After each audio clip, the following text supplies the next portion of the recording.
ಶರಾವತಿ ನದಿಯ ಮಧ್ಯದಲ್ಲಿ ವೃಕ್ಷ ಎಷ್ಟು ಸುಂದರವಾಗಿ ಬೆಳೆದು ನಿಂತಿದೆ ಅಂತ ಹೇಳುವುದನ್ನು ನೋಡಿ.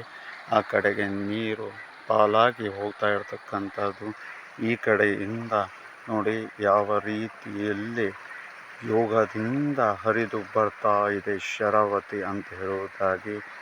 ನಂತರದಲ್ಲಿ ಶರಾವತಿ ನದಿಗೆ ಅಡ್ಡಲಾಗಿ ಗೇರ್ಸಪ್ಪಾದಲ್ಲಿ ಅಣೆಕಟ್ಟು ಹೇಳ್ತಕ್ಕಂಥದ್ದು ಕೂಡ ಇರ್ತಕ್ಕಂಥದ್ದು. ಇಲ್ಲಿಂದ ಕೆಲವು ದೂರದಲ್ಲಿ ಅಥವಾ ಕೆಲವು ಕಿಲೋಮೀಟರ್ನಲ್ಲಿ ಅತಿ ಅದ್ಭುತವಾಗಿ ಸುಂದರಮಯವಾದಂತಹ ತಾಣ ಪರಿಸರದಿಂದ ಕೂಡಿರ್ತಕ್ಕಂಥದ್ದು.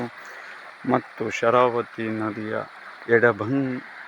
ಭಾಗದಲ್ಲಿ ವೀರಾಂಜನೇಯನ ದೇವಸ್ಥಾನ ಇರತಕ್ಕಂಥದ್ದನ್ನು ನಾವು ಕಾಣಬಹುದು.